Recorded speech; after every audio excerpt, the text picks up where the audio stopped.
Salut tout le monde, j'espère que vous allez bien tous et toutes. On le voit, regardez, elle est choquée là, la femme, là, la dame derrière. Et là, on a tout simplement Jey Uso qui est en train d'essayer de tout simplement de célébrer une personne avec une coupe blonde. Pas qui. Bon après, si jamais vous avez suivi justement un petit peu la carte, vous le savez. Et là, vous avez Asuka là, qui est là, qui est là, qui est là, qui est là. Qui est en train de féliciter quelqu'un qui est derrière moi. Qui ça peut bien être? Là, un indice.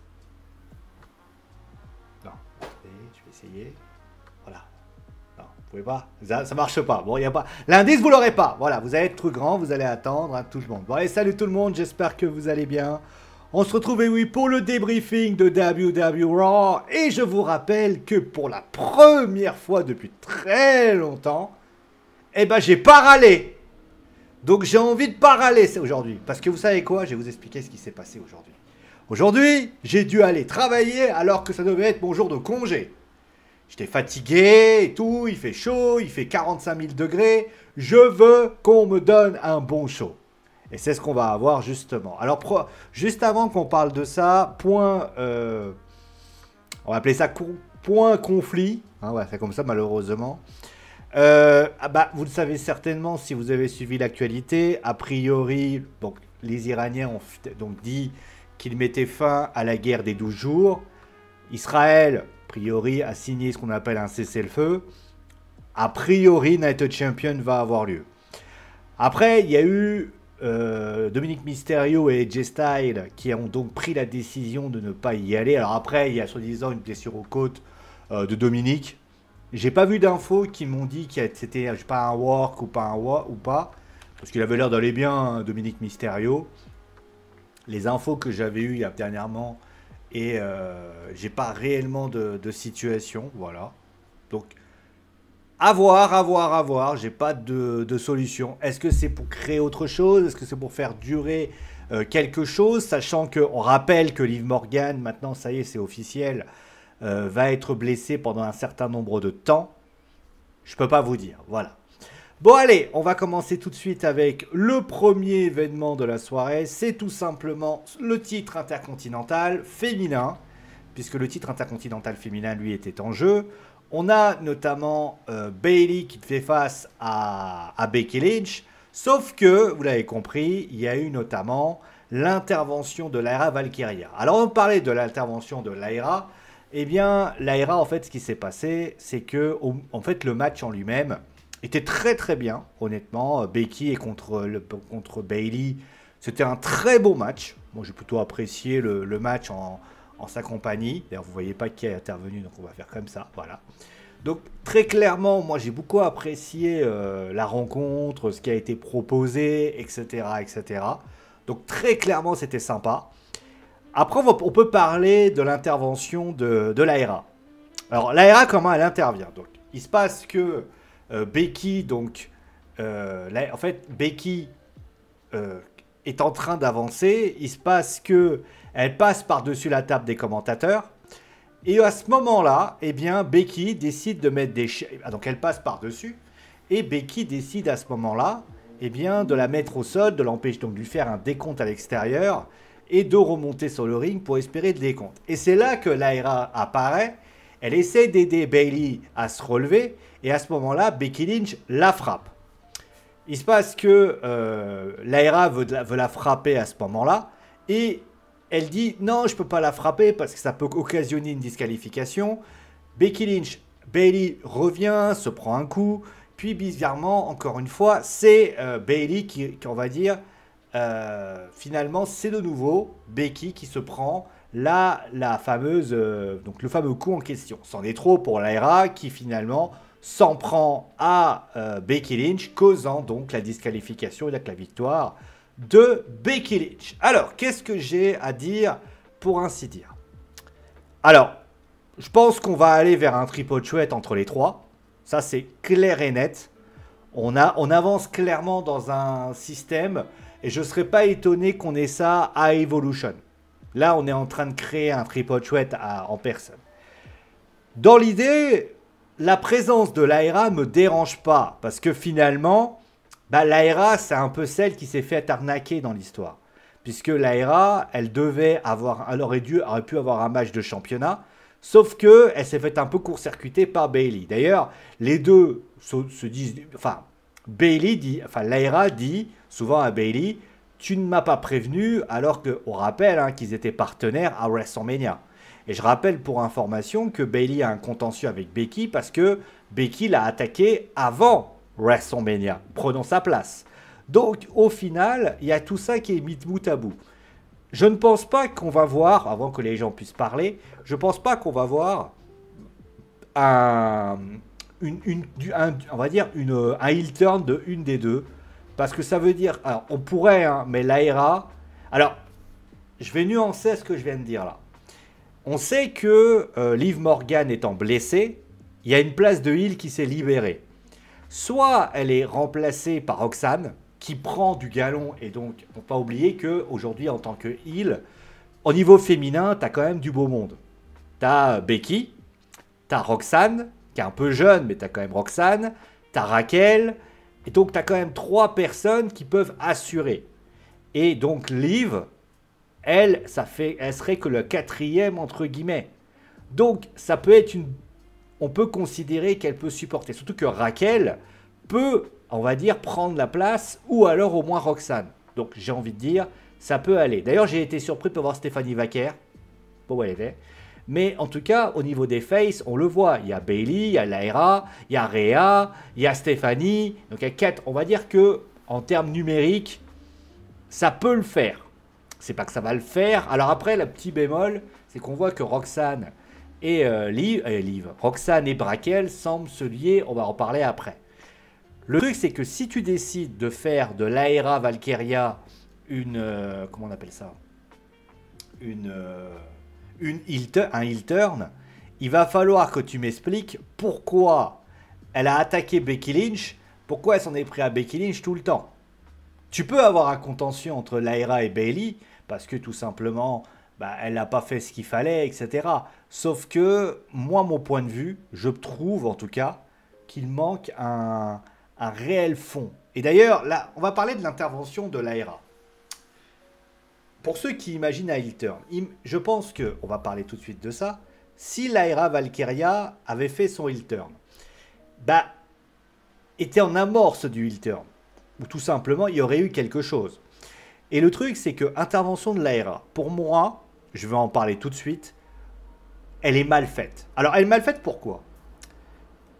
Lyra va aider Becky, va aider Bayley à rentrer sur le ring. Pour l'instant, ça se passe bien. Et il se passe que Becky la frappe pour lui dire « Dégage de ma vie, t'as rien à faire avec moi ». Dans l'idée, c'est pas mauvais. Sauf qu'elle monte après sur le ring pour lui dire... Après, Becky la provoque en lui disant « Je vais te rentrer dedans, je vais te rentrer dedans ». En fait, ce qui aurait dû se passer à ce moment-là, il aurait dû avoir une tarte de Becky qui aurait dû faire exploser Lyra. Et dans l'idée, il fallait que Lyra, concrètement, eh bien, démolisse. Parce que ça aurait été plus fort, parce qu'on aurait vu... Parce que là, qu'est-ce qui se passe? Première fois, elle se fait attaquer, elle hésite, elle dit « Bon, allez, je le fais pas ». Sauf qu'elle se prend le deuxième, et pourquoi le deuxième, c'en est trop pour elle, elle s'en prend. Surtout que, pour information, Bayley est à le droit de conclure le match. Bah, en fait, non. Parce que si, admettons, il y aurait eu une intervention, Bayley, déjà, elle perd pas le match, parce que clairement, c'est une intervention de Lyra, mais il s'avère que Bayley se serait réveillée, aurait vu ça, et concrètement, tout le monde se serait dit, enfin, elle serait dit, bah, elle est jalouse, elle veut pas me laisser gagner, elle m'a coûté le match. Voire même, ce qu'on aurait pu faire, ça aurait été intéressant aussi, c'est par exemple Becky qui crée la zizanie entre les deux. Par exemple, il y a une attaque, etc. Elle la repousse, et c'est avéré que concrètement, l'arbitre fait quelque chose comme ça. Ça aurait été plus intéressant. Là, c'est vrai que ça a traîné 2-3 minutes en longueur. Et honnêtement, j'ai été globalement pas convaincu de ça. Ça ne veut pas dire que c'était mauvais, mais je pense qu'il y avait bien de meilleurs moyens pour pouvoir créer quelque chose de plus dingue. Voilà. Voilà, on va passer à la suite avec finalement les deux vainqueurs du King. Donc le vainqueur du King et la vainqueuse du Queen of the Ring. Donc c'est Cody Rhodes qui a gagné et c'est Jade qui a gagné. Un peu surprenant les. Alors, au niveau du. Alors, c'est pas c'est surprenant. Pour ce qui est des garçons, le match était cool. Franchement, le match était cool. Franchement, moi, j'ai adoré le match. Franchement, le match était sympa, avec beaucoup d'intensité. Mais le résultat n'était pas surprenant. On a longtemps misé sur un Randy Orton, Cody Rhodes. On veut ça depuis le début. Et Randy Orton, Cody Rhodes va avoir lieu. Donc je ne suis pas étonné qu'on ait ça. Donc très clairement, Randy Orton, Cody Rhodes, c'est ce qui va avoir lieu à Night of Champions. Après la question, c'est qu'est-ce qui va s'y passer par la suite. Mais je pense que... Alors, je ne vois pas un heel turn de Randy Orton à Night of Champions. Pourquoi? Parce qu'on est à l'étranger. Vous imaginez mal la foule de Riyad chanter le nom de Randy Orton en train de crier sa chanson. Et juste après, il se fait éjecter avec un RKO. Ça risquerait de pas mal passer. Vous voyez ce que je veux dire? Donc il va falloir trouver autre chose pour essayer de trouver. Le truc, c'est qu'il y a le SummerSlam qui va arriver dans peu de temps. Et il va falloir trouver concrètement un plan pour Randy Orton. Parce que, en fait, on va la faire très courte. Randy Orton ne peut pas être en rivalité avec John Cena, être en rivalité avec Cody Rhodes. Cody Rhodes ne peut pas être en rivalité avec John Cena, à part si... Bah, en plus, ça irait pas. Randy Orton, il en veut à John Cena. Il y a eu notamment ce qui s'est passé. Peut-être, moi je dirais peut-être une intervention et un heel turn avec R-Truth, pourquoi pas? Parce que R-Truth peut peut-être tenter quelque chose. Mais concrètement, je vois pas un heel turn maintenant. En plus, je trouve que le personnage de Randy, bah, il n'a pas besoin de tourner en fait. Parce que, voilà, vous l'avez vu, il le dit clairement, c'est un vieux de la vieille. S'il peut défoncer des gens, il va pas se gêner. Donc au final, ça ne me dérange pas plus que ça. Voilà. Au niveau des filles, par contre, c'est surprenant. Alors le match en lui-même, alors je sais qu'il y a beaucoup de détracteurs de Jade Cargill, beaucoup de gens qui n'aiment pas Jade, et je suis un petit peu embêté par rapport à Jade. Alors je dis pas que Jade est mauvaise. Jade est une lutteuse qui mise sur sa force. Alors, elle le voit par rapport à sa façon d'être, mais elle mise sur sa force au détriment du reste. C'est-à-dire que c'est un personnage qui est très impressionnante. Moi, franchement, ce qu'elle fait sur le ring m'impressionne parce que, ouais, quand elle met beaucoup de force, elle est impressionnante. Maintenant, on a des catcheuses qui misent déjà sur la force. Nia Jax, Rhea, on a quand même des lutteuses qui mettent une puissance. Et j'ai l'impression que la WWE a du mal à situer Jade Cargill. C'est-à-dire que à la fois, c'est une lutteuse qui va miser. Alors soit, et c'est là que j'allais venir, soit tu décides de dire, c'est ce qui s'est passé au début, tu dis, ok, je mise sur la force de Jade Cargill et j'en fais une armoire à glace capable de détruire n'importe qui. Un peu à la manière, par exemple, d'un... qui c'est que je peux citer? Un Obafemi, par exemple. Obafemi, c'est une armoire à glace. Mais la différence, c'est que Obafemi a quand même un peu de prise. Le problème, c'est que Jade, j'ai l'impression que si tu l'enlèves sa force, il n'y a rien. Et là, ça pose clairement question. Jade est une bonne lutteuse. Moi, je ne dis pas le contraire. Honnêtement, ce qu'elle a proposé en termes de force, encore je dis bien en termes de force, elle est une bonne lutteuse. Mais ça se contente de là. Et je pense que niveau technique, à part sa prise de finition, ça reste un peu léger. Elle doit, je dirais, en fait, ce qu'elle doit faire, c'est s'inspirer par exemple de Rhea. Rhea est très forte. Vous voyez, Rhea, elle a quand même un sacré gabarit. Sauf qu'en réalité, Rhea, quand tu la regardes bien, elle a une panoplie de prises qui est au-delà de sa force. Et le truc, c'est que je pense que la WWE ne veut pas que, même d'ailleurs Raquel Rodriguez, quand vous la regardez, Raquel Rodriguez est quand même sacrément puissante. Et c'est le problème, il est là, c'est qu'on a trois lutteuses un petit peu au gabarit, alors pas au gabarit similaire, mais un peu avec l'identité similaire. Rhea a réussi à se retirer de côté, et on se retrouve avec Jade, qui a un niveau mixed skill moyen. Et le truc, c'est que d'un point de vue technique, wrestling techniques, eh ben c'est pas plus intéressant que ça. Et tu as le sentiment de te dire, ben, c'est compliqué. Parce que si tu la mets heal, son niveau micro va pas aller mieux. D'ailleurs, on le voyait, hein, elle était managée par quelqu'un, elle parlait pas. Parce que pour Jade Cargill, quand elle s'exprimait, c'était compliqué. Alors soit, et encore une fois, on peut faire une lutteuse avec une force, parce que ça existe, hein, des lutteuses avec une force herculéenne, c'est vrai, mais il faut y aller jusqu'au bout en fait. Là, tu vois une lutteuse qui est globalement forte, mais qui ne met pas la force. Voilà. Après, pour sa victoire, moi je m'attendais à Roxane, avec l'intervention peut-être de Raquel. Bon, finalement, Raquel est intervenue après. Mais moi, je m'attendais réellement à ça, pour la simple et bonne raison que Roxane, moi je m'attendais plus à une Roxane Perez contre Asuka. Mais après, vous allez me dire, oui, mais il fallait une SmackDown. C'est vrai. Dans un sens, c'est vrai. Mais en tout cas, de mon point de vue, parce que sinon, il n'y aurait qu'une lutteuse de Raw, c'est vrai. Mais ça aussi, c'est quand même dommage, parce qu'on s'est un peu spoilé tout ça. Mais moi, Jade, ça m'a pas convaincu. Voilà. Et Jade contre Asuka, ça sera peut-être un bon match. Mais parce que Asuka va amener le truc. Et ça, c'est quand même un peu gênant. Voilà. Bon, on va parler un peu de ça. Alors, j'ai mis les images inversées, mais c'est pas grave. Alors, on a eu au début la musique de Seth Rollins qui était là. Donc, Seth Rollins est venu avec son clan. C'est très intéressant ce que fait Seth Rollins. Seth Rollins est arrivé. Il a fait le Visionary, The Revolutionary. Et le public a, entre guillemets, commencé à chanter avec lui. Sauf que, en fait, il dit que les fans sont quand même un peu contradictoires. Et c'est vrai. Il dit, écoutez, vous chantez mon nom, vous me chantez, vous chantez ma chanson, vous scandez le Seth freaking Rollins, mais au final, vous chantez pour CM Punk, à coup vous chantez pour le OTC, l'autre, très clairement, vous aboyez, parce que c'est vrai qu'il y avait notamment Braun Breaker qui avait le ho ho ho, vous savez, et au final, ils se disent, mais vous ne savez pas ce que vous voulez en fait. Et là, il fait référence notamment à un truc, c'est que c'est vrai, et ça on l'a peut-être un peu oublié, mais que, alors, CM Punk, non, parce qu'il ne faut pas abuser. Mais Roman Reigns, c'est lui qui l'a fait. NXT, c'est quand même celui qui a créé, qui a été le premier champion de NXT. Et c'est celui qui, au final, a permis à Cody Rhodes de gagner son match. Si Roman Reigns ne frappe pas Cody Rhodes, Roman Reigns, ça ne se passe pas comme ça. Donc au final,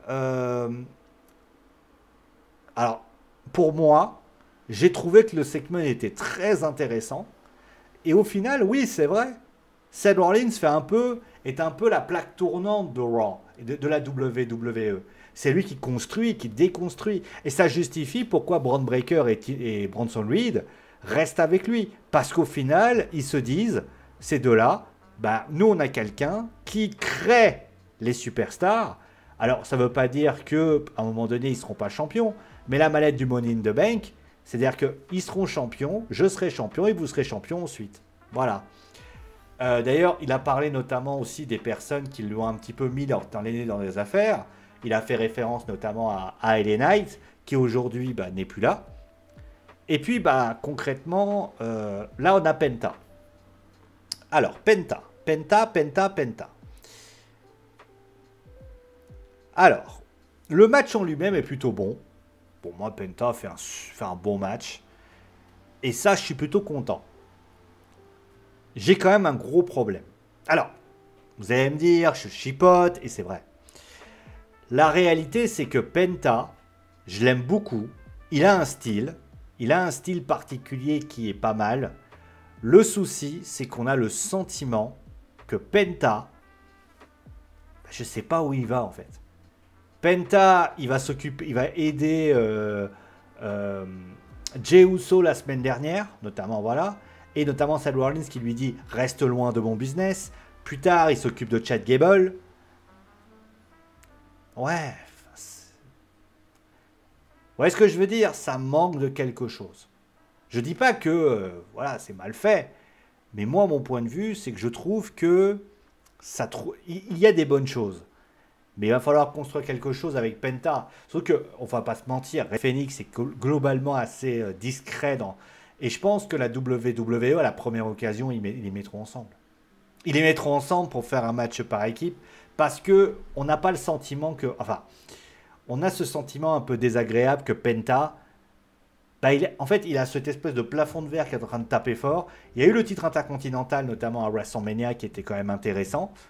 Mais là, ça commence à être compliqué pour lui.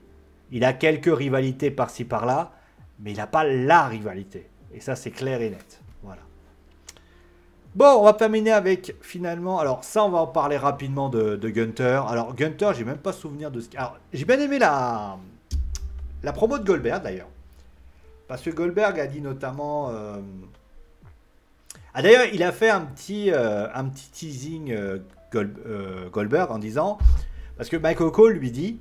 Bah, si tu remportes le titre, est-ce que tu te prendras mettre fin à ta carrière? Et là, à ce moment-là, Goldberg lui a dit, c'est un moyen d'y réfléchir.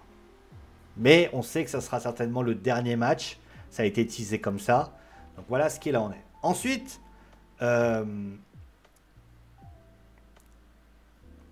segment de Gunther. Le segment de Gunther. Alors, il est arrivé. Il a expliqué les choses et... Gunther est arrivé, il lui a expliqué, il a essayé de savoir concrètement ce que voulait dire être le prochain. Et là, il se dit, ouais, bon, c'est un gars. En fait, il est en train de, il a lu l'interview et il est en train de dire tout simplement que bah, c'est un vieux papy de 60-58 ans, que de toute façon, il va le démolir et que voilà, il l'a déjà humilié une fois et il le fera encore, pour ainsi dire. Alors. Qu'est-ce que je peux dire de ce qui s'est passé? Encore, le segment de Goldberg est pas déconnant en soi.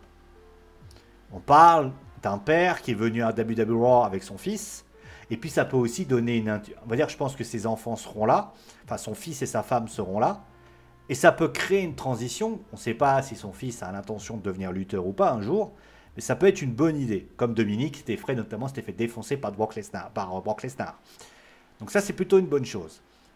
Maintenant, je trouve que le segment de Gunther, on sent que, malheureusement, ben, tu sens que la rivalité, elle est loin encore. On est le 24 juin aujourd'hui. Il y a Night of Champion qui arrive. Et le truc, c'est que la WWE s'est dit, putain, il faut qu'on dise quelque chose pour le titre World Heavyweight.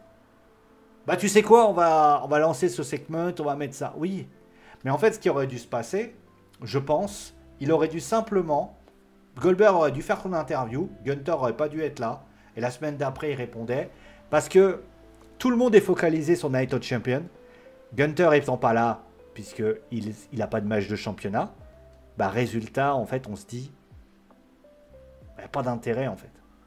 Là, le segment de Gunther, c'est de dire on est face à un papy de 58 ans qui, au final, qui va simplement le remettre à sa place et lui faire comprendre que de toute façon, son héritage, il est à chier. Ça fait léger quand même. Je veux bien... En plus, le truc, c'est que c'est tout le temps ça. Goldberg est vieux, Goldberg est vieux, Goldberg... Moi, j'aurais préféré qu'il me parle, par exemple, bah, du fait... Bah que ça fait quoi d'affronter... En fait, moi, ce que j'aurais voulu, c'est que Gunther nous dise... En fait, Gunther aurait dû dire, bah, t'as 58 ans, c'est ton dernier match, moi, je veux pas t'humilier. Il aurait dit, choisis un autre adversaire, parce que choisir moi, ça peut mal se passer. Regarde ce que j'ai fait à Jey Uso, regarde ce que j'ai fait à Jimmy Uso, et ainsi de suite. Ça aurait été très intéressant. Voilà. Bon, pour ce qui s'agit de l'attaque de Raquel Rodriguez avec... Alors... C'est deux choses. Déjà d'une, c'est pour bien évidemment créer de la hype sur le fait qu'il va y avoir un duo dans peu de temps entre Raquel Rodriguez et Roxanne Perez. Donc, puisque on le sait, Roxanne va remplacer Liv Morgan pour les ceintures par équipe féminine de la WWE. L'attaque, en fait, moi je serais même pas étonné que Roxanne refasse une apparition à WWE Night of Champion pour tout simplement coûter la victoire à Rhea. Je vois pas pourquoi ça ne se ferait pas. D'ailleurs, juste pour info, l'absence de Liv, elle a enfin poussé des ailes à Finn Balor qui a retrouvé son rôle de leader. Et on a l'impression que le gars, bah, il parle vrai, il parle dur. C'est-à-dire que il a notamment parlé... Dominique était au fond du gouffre parce que l'autre, sa chérie était blessée. Mais il a parlé notamment à Raquel. Je trouve que Raquel, il lui a dit par exemple, ouais, mais voilà, ça c'est la Raquel que je veux. Tu sais quoi, va voir Rhea, mets-lui la pression, etc. C'est le mec, à un moment donné, il a dit Finn Eh, Finn et toi, on va gagner les ceintures, on va conserver les ceintures par équipe, t'inquiète pas pour ça, etc., etc. Là, ça faisait longtemps que les ceintures n'étaient pas défendues d'ailleurs. Donc voilà, après l'attaque sur Rhea, elle était forte. Le Last Woman Standing Match, c'est très gadget. D'ailleurs, je reviens d'ailleurs à un propos qui a été dit pour ce qui s'agit de la carte de Night of Champion. Pas mal de gens d'ailleurs se plaignent et disent ouais, mais il n'y a pas de match, il n'y a pas tous les matchs pour les ceintures.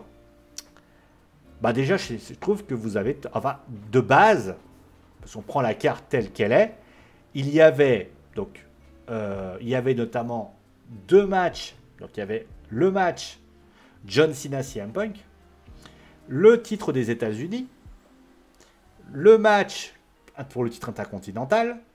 Il y avait les deux tournois, donc King et Queen of the Ring. Donc tu avais 5 matchs qui étaient proposés pour ainsi dire.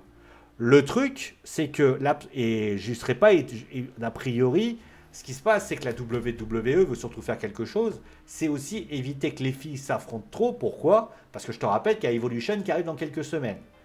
Le truc, c'est qu'on va me dire, oui, mais pourquoi il n'y a pas les titres par équipe, par exemple, des New Day qui sont affrontés? Peut-être que les New Day n'ont pas envie d'aller en Arabie Saoudite. Ça peut être une hypothèse.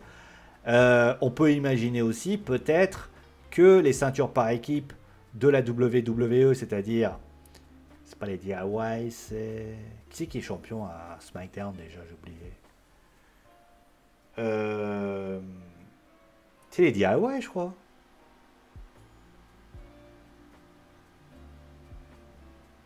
Ah, vous me le direz, je m'en souviens plus. Attends, on va regarder. Putain, j'ai un trou de mémoire là. Bon, WWE, SmackDown, Tag Team. Allez. Oh, c'est ça, je vais m'en souvenir. Hein. Mais là, c'est malheureusement, j'ai plus le. Ah, c'est les Street Profits. Voilà, les Street Profits qui sont pas là non plus. Ça, par contre, c'est pas normal. Mais concrètement, moi, je suis quand même un peu dubitatif par rapport à tout ça. Voilà. Au niveau du show, bah écoutez, moi qui m'attendais à un show de transition, puisque c'est souvent, vous savez, ce show-là, c'est souvent un show où on se dit, on va surtout éviter que les gens se blessent. Pourquoi? On a vu notamment ce qui s'est passé avec Liv. Un mauvais coup mal placé, et Liv, elle est out. Faudrait éviter que ça se passe. Donc tu sens quand même que la WWE fait plutôt attention et ne veut pas faire ce genre de choses. Et j'ai envie de vous dire, dans l'idée, ils ont raison. Sauf que dans ce show-là, je trouve que la WWE n'a pas lésiné sur les efforts. On a eu quand même de bons matchs. Alors certes, il y a des matchs qui ont lieu là, qui n'ont pas lieu, donc on a le titre intercontinental féminin par exemple, mais Cody Rhodes, il s'est pas ménagé. Jet Gargil ne s'est pas ménagé. On a notamment Raquel Rodriguez qui a envoyé une table à Rhea Ripley. C'était aussi pour lancer le truc. Il y a quand même des bonnes choses. C'est quand même pas mal ce qu'a proposé la WWE. Et ça reste un bon show. Le truc, c'est que il y a quand même pas mal de parasites. Le segment de Gunther ne sert à rien. L'intervention de l'ARA, elle est un peu téléphonée.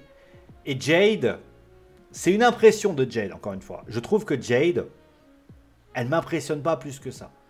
Alors, encore une fois, ça fait 1 an et demi, elle n'était pas là pendant 4-5 mois. On va la laisser revenir tranquillement. Mais attention à ce que les fans ne lui tournent pas le dos. Surtout que le public, entre guillemets, il a un peu de mal avec elle. On ne sent pas des fans super motivés derrière elle. Il ne faudrait pas que ça arrive. Mais en tout cas, moi, je trouve que du côté de la WWE, il y a quand même des belles choses à proposer. C'est pas un show dégueulasse, je vous le rappelle. Honnêtement, moi, j'ai plutôt apprécié le show, j'ai plutôt apprécié l'approche qu'a voulu faire la WWE.